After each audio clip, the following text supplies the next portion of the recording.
अस्सलामुअलैकुम। ये बहुत ही मज़ेदार सी मूंग की दाल पालक के साग की रेसिपी। क्या आप लोग भी घर पर मूंग की दाल पालक का साग बनाते हैं? ज़रूर बताइएगा। इसके लिए ये 1 कप मूंग की दाल जिसे धो लिया है। आप छिलके वाली मूंग की दाल भी इस्तेमाल कर सकते हैं। साथ ही इसके लिए है आधा किलो पालक जिसे धोकर बिना डंठल के बिल्कुल बारीक काट लिया है। अब चलते हैं इसको पकाने की जानिब, जिसके लिए टाइम और गैस की बचत की वजह से प्रेशर कुकर का इस्तेमाल करेंगे। अब इसमें जो दाल और पालक को धोकर रखा था इसे डाल लेंगे। साथ ही इसके 1 कप पानी दाल के गल जाने के हिसाब से डालेंगे। पानी ज्यादा नहीं जाएगा क्योंकि पालक से भी पानी रिलीज होगा। साथ ही इसके आधा चाय का चमचा हल्दी पाउडर और आधा चाय का चमचा नमक कम ही जाएगा क्योंकि पालक नमकीन होता है। डालकर इन तमाम अज्जा को एक बार मिक्स कर लेंगे। अब कुकर को इसकी लिड से बंद करके इस पर वेट रखकर प्रेशर आने के बाद मीडियम टू हाई फ्लेम पर 10 मिनट पकाएंगे, जिससे दाल और पालक दोनों गल जाएंगे। अब 10 मिनट बाद फ्लेम बंद कर दिया था और कुकर से प्रेशर रिलीज होने के बाद इस कुकर को खोल के देख लेते हैं।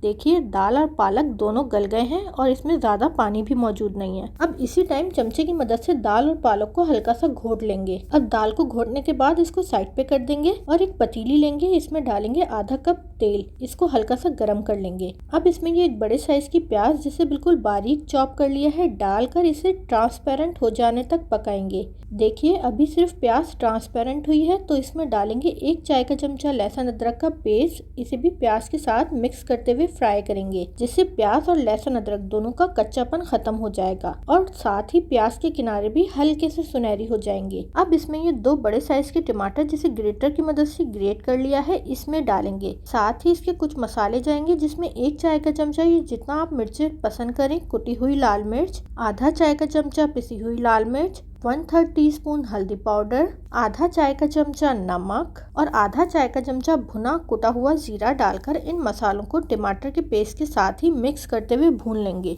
जिससे मसाले टमाटर के पानी में भुन जाएंगे और टमाटर का पेस्ट भी भुन जाएगा। देखिए मसाले और टमाटर बहुत अच्छे से भुन गए हैं और तेल ऊपर आ गया है। अब जो दाल और पालक को घोट कर रखा था इसे इस मसाले में डालेंगे। पहले इसे मसाले के साथ मिक्स करेंगे ताकि मसाले जले नहीं। अब इसमें डालेंगे 1 से 2 अदद बारीक कटी हुई हरी मिर्च, 3 से 4 खाने के चमचे बारीक कटा हुआ हरा धनिया और आधा चाय का चमचा पिसा हुआ गरम मसाला डालकर इसे दाल के साथ मिक्स करते हुए 3 से 4 मिनट हल्की आंच पर पकाएंगे ताकि तमाम अज्जा का जायका दाल में आ जाए। आप इस टाइम इसमें पानी ऐड करके दाल को पतला कर सकते हैं, पर ये दाल थोड़ी गाढ़ी ही होती है क्योंकि इसे रोटी के साथ सर्व किया जाता है। मेरे मुताबिक ये दाल बहुत मुनासिब है, इसलिए मैं पानी नहीं डाल रही हूँ। अब ये दाल तैयार है। आप चाहें तो आप इसे ऐसे ही सर्व कर सकते हैं, पर मैं इस पर भगाड़ लगाऊंगी, जिसके लिए एक पैन में आधा कप घी डालेंगे। साथ ही इसमें 1 खाने का चमचा बारीक चॉप किया हुआ लहसुन, 1 चाय का चमचा साबुत सफेद जीरा और ये 3 से 4 अदद साबुत लाल मिर्च डालकर इन अज्जा को घी में सुनहरा हो जाने तक फ्राई करेंगे।